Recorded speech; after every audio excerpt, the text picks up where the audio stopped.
باللہ من الشیطان اللعین الرجیم بسم اللہ الرحمن الرحیم وصلی اللہ علی محمد وآل بیتہ الطیبین الطاہرین المعصومین۔ تاریخ بشریت میں امام حسین علیہ السلام کے انقلاب سے بڑھ کر کوئی ایسا انقلاب نہیں ملتا کہ جس انقلاب نے انسانی قدروں کو تحفظ بخشا ہو اور دین مبین کی صحیح معنوں میں حفاظت کی ہو۔ نہ فقط امام حسین علیہ السلام نے دین کی حفاظت کی بلکہ انسانی اور اجتماعی فکروں اور اجتماعی قدروں کو ایسا تحفظ بخشا کہ قیامت تک آنے والا کوئی یزید بھی ان قدروں کے اوپر قدغن نہیں لگا سکتا۔ امام حسین علیہ السلام کے اس عالمگیر انقلاب نے ہر انسان کے اندر ظلم کے خلاف آواز اٹھانے کی روح پھونک دی۔ یہی وجہ ہے کہ جب امام زین العابدین علیہ السلام یزید کے دربار میں تھے اور ایک ابراہیم بن طلحہ بن عبید اللہ شخص نے امام زین العابدین علیہ السلام سے یہ سوال کیا تھا کہ من الغالب، کہ آپ کے بابا اور آپ کے درمیان جو کربلا کی زمین میں جنگ ہوئی ہے اس میں فاتح کون قرار پایا ہے؟ امام علیہ السلام نے بڑا ہی پیارا جواب دیا تھا اور ظلم کے خلاف زنجیروں میں اگرچہ جکڑے ہوئے تھے لیکن ایک آزاد انسان کا جواب تھا، اور امام علیہ السلام نے فرمایا اذا دخل وقت الصلاۃ، جب نماز کا وقت داخل ہو جائے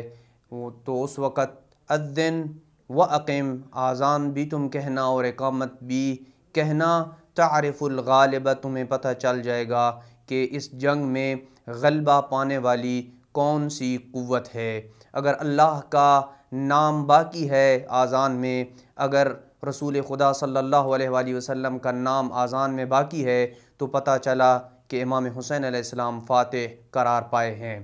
امام حسین علیہ السلام کی تحریک فقط کربلا کے اندر تک محدود نہیں تھی بلکہ امام حسین علیہ السلام کی تحریک یعنی واقعہ کربلا کے بعد بے شمار ایسی چھوٹی بڑی بہت زیادہ تحریکوں نے جنم لیا جن کے اہداف تقریباً امام حسین علیہ السلام کی تحریک کے ساتھ ملتے جلتے تھے، اور ان تمام تحریکوں کے اندر قوت اور طاقت ڈالنے والی امام حسین علیہ السلام کی ذات ہی تھی کہ جنہوں نے اپنی عظیم قربانی کے ذریعے تمام عالم اسلام کو ظلم کے خلاف آواز اٹھانے کے اوپر مجبور کیا ہے۔ آج کوئی بھی آزاد انسان ظلم کے خلاف خاموش نہیں رہ سکتا ہے، یہ اس عظیم قربانی کا صلہ ہے۔ اس مختصر سی تمہید کے بعد ہم اپنے مومنین کی خدمت میں ایک سلسلے کا آغاز کر رہے ہیں جس میں واقعہ کربلا کے بعد اٹھنے والی تحریکوں کا اجمالی تعارف بیان کیا جائے گا۔ واقعہ کربلا کے بعد سب سے پہلی تحریک جو اٹھی وہ مدینہ کی تحریک ہے، اور واقعہ کربلا کے بعد اس تحریک نے لوگوں کے دلوں میں ایسا اثر چھوڑا کہ آج تک مورخ کا قلم جب اس تحریک کو لکھتا ہے تو واقعاً خون لکھتا ہے۔ امام حسین علیہ السلام کی تحریک کے بعد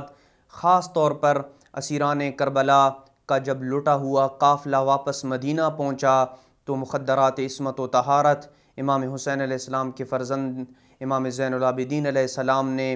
مدینہ میں آ کے جب یزید کے مظالم اور بنو امیہ کی کارستانیوں کو بتایا تو اس وقت اہل مدینہ کے دلوں میں بنو امیہ اور خاص طور پر یزید کے خلاف ایک نفرت کی فضا پیدا ہو گئی، اور اہل مدینہ نے اپنا یہ شرعی وظیفہ سمجھا اور اپنے اوپر یہ لازم اور واجب قرار دیا کہ یزید کے خلاف بغاوت کی جائے۔ پس مدینہ کی اس تحریک کا پہلا محرک جو ہے وہ اہل بیت علیہم السلام کا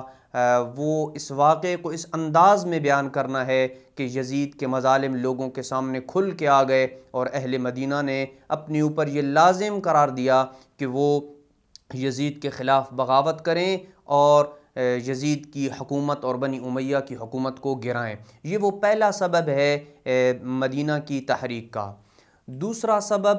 مدینہ میں جتنے بھی بڑے بڑے خاندان اس وقت آباد تھے، جن میں انصار بھی تھے اور دیگر خاندان تھے، وہ سارے کے سارے اپنے دل سے بنو امیہ کے خلاف نفرت کرتے تھے۔ بنو امیہ سے انہیں کوئی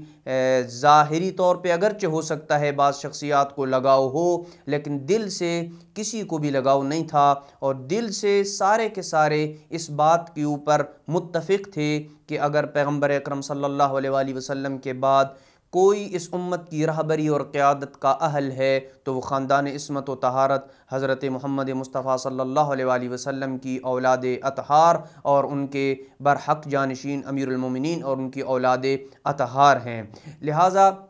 انصار، چاہے خاندان انصار ہو، چاہے عبداللہ ابن زبیر کا خاندان ہو، چاہے خاندان حضرت ابو بکر ہو، چاہے خاندان حضرت عمر ہو، یہ سارے کے سارے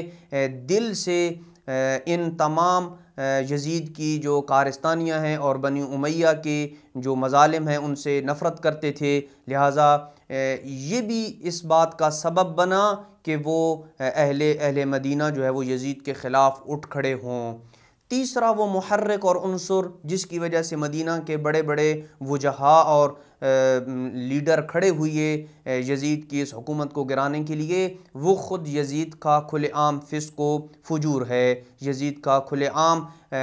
محرمات خدا کو حلال قرار دینا اور خداوند عالم کی جو اوامر تھے ان کو اپنے پاؤں تھلے رون دینا ہے۔ یہ وہ سبب تھا جس کی وجہ سے یہ ساری قوتیں، یہ سارے قبائل اکٹھے ہوئے اور انہیں اس بات کے اوپر اتفاق کیا کہ جو مدینہ کا حاکم ہے،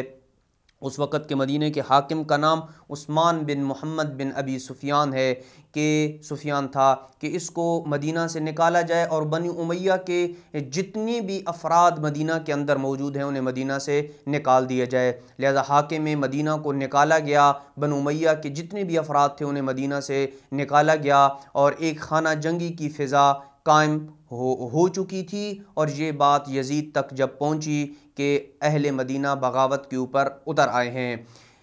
یزید نے اس بغاوت کو دوسرے شہروں تک پہنچنے سے روکنے کے لیے ایک ایسے مجرم ترین شخص کو طلب کیا جس کا نام تاریخ نے مسلم بن عقبہ لکھا ہے۔ جب یہ شخص آیا، اور مورخین نے اس شخص کے بارے میں لکھا ہے کہ انہو کان لا یؤمن باللہ ولا بالاسلام، نہ تو یہ اللہ کی ذات کے اوپر ایمان رکھتا تھا اور نہ ہی اسلام کے اوپر ایمان رکھتا تھا۔ یزید نے اسے یہ پیشکش کی کہ میں تمہیں مدینہ کی تاراجی اور مدینہ کی عصمت دری کے لیے بھیجنا چاہتا ہوں، اگر تم نہیں جانا چاہتے تو نہ جاؤ۔ اس نے یہ جملہ کہا کہ نشدتک اللہ ان لا تحرمنی اجرا ساقہ اللہ، میں تمہیں اللہ کا واسطہ دیتا ہوں کہ وہ اجر کہ جو اللہ مجھ تک لے کے آیا ہے اس سے مجھے محروم نہ کرو۔ پس سمجھ آتا ہے کہ یہ مدینہ کی عصمت دری اور خواتین کی عزت کو لوٹنا اور مدینہ کی تاراجی اور اصحاب رسول خدا صلی اللہ علیہ وآلہ وسلم کے قتل کو ایک اجر اور ثواب سمجھتا تھا۔ پس یہ شخص مدینہ میں داخل ہونے کے لیے ایک بہت بڑے لشکر کے ساتھ چلا، لیکن اہل مدینہ نے مدینہ کے گرد خندق کھود رکھی تھی، جس کی وجہ سے اس کے لیے مدینہ میں داخلہ اتنا آسان نہیں تھا۔ لیکن ہر میدان میں منافقت نے اسلام کو نقصان پہنچایا ہے۔ یہاں بھی ایک ایسا شخص جس نے منافقت کی اور جس کا نام تاریخ نے عبد الملک بن مروان لکھا ہے، اس نے منافقت کی اور مسلم بن عقبہ کو مدینہ کے ان خفیہ رستوں کی اسے معلومات فراہم کی تاکہ تم اپنے لشکر کو ان خفیہ رستوں سے مدینہ کے اندر لے آؤ۔ بہرحال مسلم بن عقبہ خفیہ رستوں سے ہوتا ہوا مدینہ کے اندر داخل ہوا۔ گھمسان کی جنگ شروع ہو گئی دونوں گروہوں کے درمیان، اہل مدینہ کے درمیان اور مسلم بن عقبہ یزید کے لشکر کے درمیان۔ روایات کہتی ہیں کہ اتنا خون بہا، جن میں 80 اصحاب رسول خدا صلی اللہ علیہ وآلہ وسلم جو مدینہ میں موجود تھے وہ شہید ہوئے۔ اس کے علاوہ 700 مدینہ کی جو شخصیات تھیں ان کا خون بہایا گیا۔ 3 دن تک مدینہ کی تاراجی کی گئی اور مسجد نبوی میں گھوڑے باندھے گئے، اور اس کے علاوہ ہزاروں افراد کو قتل کیا گیا، چونکہ یزید کا یہ حکم تھا کہ جو بندہ تمہاری اطاعت کرے اس کو چھوڑ دو، جو تمہاری اطاعت نہ کرے اسے قتل کر دو، اور اپنے حکم کو تلوار کے ذریعے مدینہ میں نافذ کرو۔ اسی تحریک میں بہت سارے لوگ مارے گئے، خواتین کی عزت لوٹی گئی، مسجد نبوی صلی اللہ علیہ وآلہ وسلم میں گھوڑے باندھے گئے، پیغمبر اکرم صلی اللہ علیہ وآلہ وسلم کی قبر کی حد کے حرمت کی گئی۔ اسی دوران اگر آپ دیکھیں تو اہل بیت علیہ السلام کا جو کردار اس واقعے میں رہا ہے وہ یہ کہ مدینہ کی 400 خواتین اپنے اہل و عیال کے ساتھ امام زین العابدین علیہ السلام کے گھر میں اس وقت تک رہیں جب تک مسلم بن عقبہ مدینہ میں رہا، اور حالات کے اوپر کنٹرول جب تک اس نے مکمل نہیں کر لیا۔